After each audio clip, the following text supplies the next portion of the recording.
Long, long ago, in a bustling city in the heart of Arabia, lived a young man named Aladdin. He was a kind-hearted but penniless boy who lived with his widowed mother in a humble little home. They often struggled, but Aladdin's spirit remained bright and hopeful, always dreaming of a life beyond the dusty streets of his neighborhood. One fateful day, a stranger arrived in the city.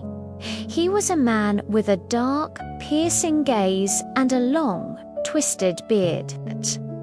This man sought out Aladdin, claiming to be his long-lost uncle, his father's brother. Aladdin's mother was suspicious, but the man was cunning. He showered them with gifts and promises of a better life, winning Aladdin's trust. He told Aladdin of a fabulous opportunity to make his fortune. All he had to do was retrieve a simple oil lamp from a hidden enchanted cave. Eager to help his mother and change their fortunes, Aladdin readily agreed. The sorcerer, for that is what he truly was, led Aladdin far out into the desert, to a spot that seemed utterly desolate, with strange incantations. The sorcerer opened a hidden passage in the earth, revealing a dark, narrow stairway leading down into a mysterious cave. "Go down," the sorcerer commanded, "and fetch me the lamp you find at the very end. Touch nothing else, but you may take for yourself the fruits from the trees you see inside." Aladdin was hesitant, but the promise of wealth was too strong to ignore.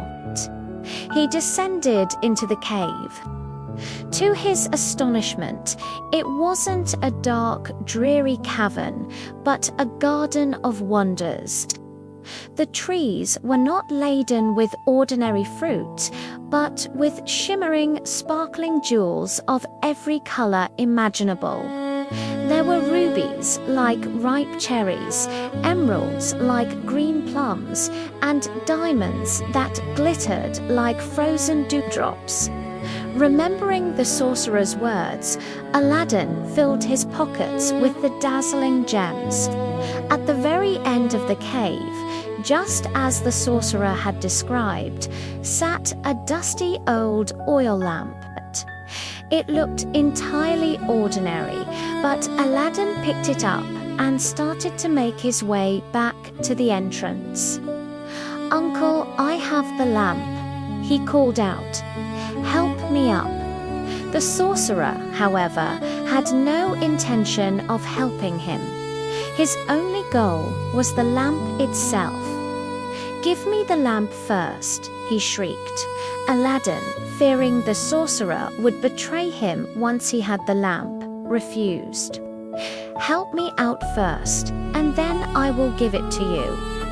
Enraged, the sorcerer's true nature was revealed. With a wicked cry, he muttered another spell, and the stone slab slid shut over the cave entrance, plunging Aladdin into absolute darkness, trapping him deep within the earth. Aladdin was terrified. He cried out for help, but only his own echo answered. He was alone and doomed. As he sat in despair, wringing his hands, he accidentally rubbed a ring the sorcerer had given him for protection.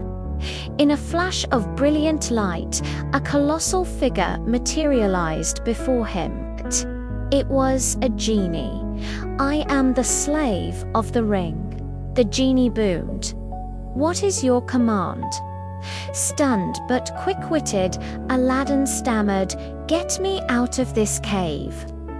In the blink of an eye, Aladdin found himself back on the desert sands, the cave sealed as if it had never existed.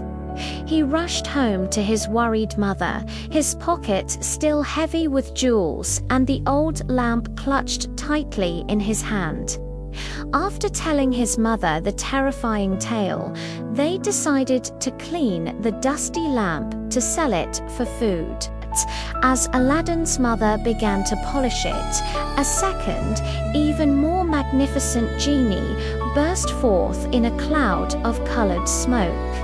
"I am the genie of the lamp," his voice thundered. "Your wish is my command." Aladdin and his mother were speechless. This genie was far more powerful than the first. Their lives were about to change forever. Aladdin's first wish was for a grand feast, and instantly a banquet of the most delicious foods appeared on silver platters. From that day on, they never went hungry again. Using the jewels from the cave and the genie's power, Aladdin became a wealthy and respected young man. But his heart yearned for more than just riches. One day, he caught a glimpse of the Sultan's daughter, the beautiful Princess Jasmine, and fell instantly in love. But how could a commoner ever hope to marry a princess? With the genie's help, of course, Aladdin wished for magnificent gifts to present to the Sultan, processions of servants carrying chests of gold and jewels, far grander than anything the Sultan had ever seen. Impressed by this show of immense wealth and power, the Sultan agreed to let Aladdin marry his daughter. To seal the deal, Aladdin made his greatest wish yet, for a spectacular palace to be built overnight, a palace so grand it would be worthy of the princess. The next morning, a breathtaking palace stood where there had been nothing before, and Aladdin and Princess Jasmine were married amidst great celebration. Aladdin was a kind and generous ruler, but he never forgot his humble beginnings. He and Jasmine were deeply in love and lived happily in their magical palace. However, their happiness was not to last. Far away, the wicked sorcerer had used his dark arts to discover that Aladdin had not only escaped the cave, but was now living as a prince with the magic lamp. Consumed by jealousy and a thirst for revenge, he devised a devious plan. Disguising himself as an old merchant, the sorcerer traveled to Aladdin's city. He walked through the streets near the palace, calling out, "New lamps for old. New lamps for old." The princess, hearing the cry, thought it would be a kind gesture to trade the dusty old lamp she'd seen in Aladdin's chambers for a shiny new one. Unaware of its true power, she innocently made the exchange. The moment the sorcerer had the lamp in his hands, he rubbed it. The mighty genie appeared, now bound to serve a new master. "Take this palace, the princess and everything in it," the sorcerer commanded, "and transport us to the most remote corner of Africa." In an instant, the palace vanished, leaving behind an empty space and a heartbroken sultan. When Aladdin returned from a hunting trip, his world came crashing down, his palace, his home, his beloved Jasmine all gone. He was devastated. The Sultan, enraged and grieving, threatened Aladdin with execution if his daughter was not returned.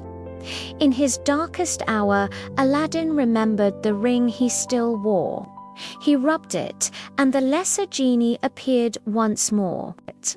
"I cannot undo the spell of the lamp's genie," the genie of the ring explained, "for he is far more powerful. But I can take you to where your palace and princess are." Instantly, Aladdin was transported across the world, appearing outside his own palace in a strange, barren land. He found a way to secretly communicate with Jasmine, who was overjoyed but terrified. Together, they hatched a daring plan. Jasmine invited the sorcerer to dine with her, pretending to be charmed by him. During the meal, she poured a powerful sleeping potion into his wine. The sorcerer, arrogant and unsuspecting, drank it down and immediately fell into a deep slumber. Aladdin rushed in, seized the magic lamp from the sorcerer's belt, and rubbed it. The great genie appeared, relieved to see his true master. "Genie," Aladdin commanded, "return our palace and the princess to our home, and rid us of this sorcerer forever." In a flash, the palace was lifted and transported back to its rightful place. The sorcerer was cast away, never to be seen again. There was immense joy and relief upon their return. The Sultan embraced his daughter and welcomed Aladdin as a true hero. From that day forward, Aladdin, with his wit, his courage, and the help of his powerful friend, ruled wisely alongside Princess Jasmine. They lived a long and happy life, their story becoming a legend of how courage and a good heart can triumph over any darkness. Thank you so much for watching our story today. If you enjoyed this magical adventure, don't forget to hit that like button and subscribe to our channel for more enchanting tales. We love sharing these stories with you, and we'll see you in the next video.